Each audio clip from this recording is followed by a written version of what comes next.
I want you to imagine that one day you notice that there's a mole on your arm and that the mole was bigger than you remembered it to be. You start thinking to yourself, maybe this is skin cancer, and begin to think about all of the potential worst case scenarios that could happen. This is a really common type of worry and health anxiety. And when people have these types of worries, it's natural to want to seek reassurance from a doctor to get some certainty as to what's going on with the mole, or to engage in repeated checking behavior to see whether or not the mole is continuing to grow or change, or if there are any signs that the mole is dangerous. Now, while this reassurance seeking and checking is understandable, it doesn't help with a person's anxiety. In a previous video, I talked about how reassurance seeking and checking behaviors serve to perpetuate and maintain health anxiety, because these types of behaviors never give the person complete certainty or relief about what they're worrying about. Rather, the checking and reassurance seeking is actually counterproductive because it keeps a person's focus and attention on the thought that there is something seriously wrong with their health. So it's important to recognize and reduce the amount of checking and reassurance seeking behavior that you might be engaging in if you're experiencing high levels of health anxiety. So what I want to talk about in today's video is how exactly does a person go about reducing the amount of health checking and reassurance seeking that they're doing. And it's not simply a matter of telling yourself to just stop it, because that's a lot easier said than done. So I want to talk about 3 steps that a person can use to reduce or eliminate their health checking and reassurance seeking behaviors. And the first step is to evaluate the actual benefits that the reassurance seeking or checking behavior is actually giving you. So for example, if I have a mole on my arm that I'm concerned about, I might notice that I'm measuring it on a daily basis or poking it and prodding it to see if it's getting more painful. So once I recognize the checking behavior, I want to ask myself a few questions to figure out how helpful the behavior is.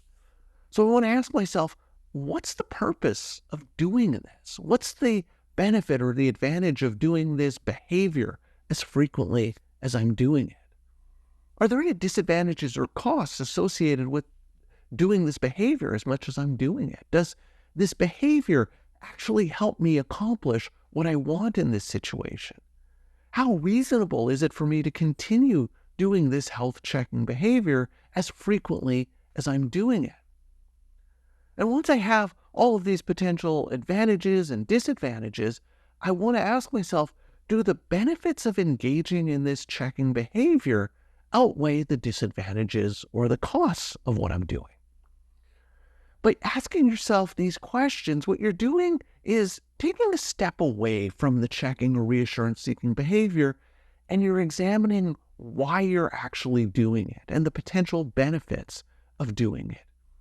If you recognize that the disadvantages outweigh the advantages of this behavior, that's a pretty good sign that you need to change what you're doing, and this recognition can help motivate you to do something about it. Now, that doesn't necessarily mean that you have to completely eliminate the behavior.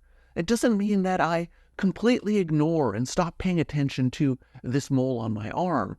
Rather, I may want to reduce how often I'm checking or postponing that behavior. I can still check the mole, but not necessarily checking the mole when I feel a pang of anxiety and I feel a sudden rush to look at it and compare what I'm seeing to pictures that I took of the mole last week. Rather, I might want to put off checking the mole for maybe a week and see if I still feel that same level of urge or need to check the mole. So in doing this, I can reduce how frequently I'm engaging in the checking behavior. Now, there are some reassurance seeking and checking behaviors that may just be best eliminated because there's little chance that the potential benefits are ever going to outweigh the potential costs. The most common example that I talk about is going to online discussion sites about health conditions or diseases and seeking reassurance or asking other people on those sites about symptoms that you're experiencing. the quality of information that you're going to get in that scenario is likely pretty low. And so that may be something that you don't just want to reduce the frequency of how much you're doing it, but that may be something to completely eliminate. So once you've decided that the disadvantages outweigh the advantages of the checking and reassurance seeking behavior, and you've determined that you either want to reduce the frequency of a behavior or to eliminate the behavior, step 2 focuses on making a goal and a plan for how you actually change your behavior. And I've talked a lot in previous videos about how to set goals in the context of depression, but the exact same approach works for reducing or eliminating these reassurance seeking or checking behaviors in health anxiety. So when you're setting these goals, you want to make sure that the goal is specific and that you know exactly what it is that you're going to do. You want to make sure that the goal is defined in terms of your behavior. It's something that you're going to be doing, not how you're going to feel doing it. You want to make sure that the goal has a clear end line, that you'll know exactly what you need to do to know when you've accomplished the goal. And the goal has to be realistic in that you're 95% certain that you'll be able to accomplish the goal. So for example, imagine that I've been researching information on skin cancer on the internet, and my ultimate goal may be to postpone or reduce how much of that internet research that I'm doing. So I can set a goal of, for this week, whenever I feel an urge to look up something about skin cancer on the internet, I'm going to set a timer for an hour and not do any internet research until that hour has expired. I know exactly what I'm going to do. It's defined in terms of my behavior. I'll know whether or not I've done it, and I may be 95% certain that I can actually do it. Now, that last part can be a little bit tricky for people. It's common that when people start to try and reduce or eliminate these health checking or reassurance seeking behaviors, that people start to experience increased levels of anxiety in the short term. So it could potentially be too big of a step for me to set a timer for an hour. Maybe I can set the goal that for this week, I set a timer for 5 minutes. And after that 5 minutes, then I can engage in the internet research. And then maybe the next week I set the timer for 10 minutes. And the week after that, the timer gets set for 20 minutes, and so on and so forth. In this way, I gradually increase the amount of time that I'm postponing my internet research and doing it in a way that I'm not spiking my anxiety and causing too big of a surge in anxiety that I'm not going to be able to complete the goal. And this brings up an important point, that when you start to reduce or eliminate these reassurance seeking or checking behaviors, it's going to cause your health anxiety to increase at first. That's because these reassurance seeking and checking behaviors can be helpful to reduce anxiety in the short term. If I check the size of my mole and it's no bigger than it was last week, I get some reassurance that it's not grown and I feel better. The problem is, in the long term, this reassurance seeking and checking behavior perpetuates my anxiety. So by eliminating or reducing the reassurance seeking or checking, what that's going to do is cause a temporary increase in anxiety in the short term.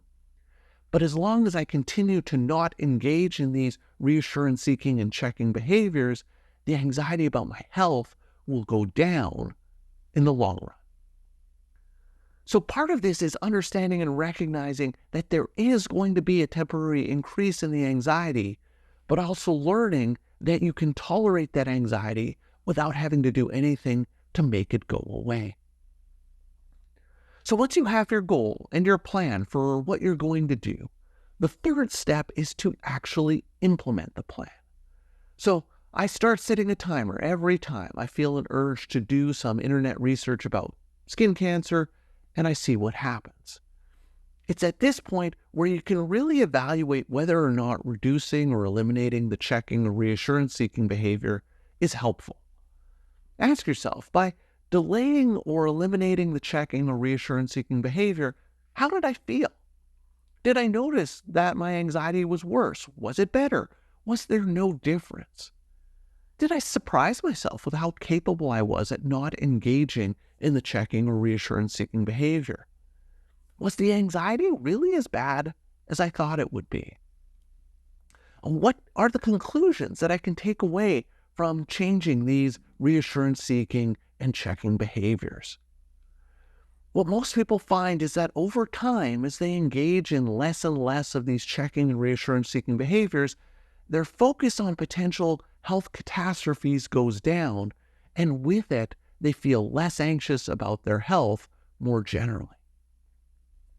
So I hope that gives you a bit of a better sense of how to reduce or eliminate these checking or reassurance seeking behaviors that goes beyond just stop it, and instead gives you a plan for what you can actually do to reduce these health anxiety promoting behaviors.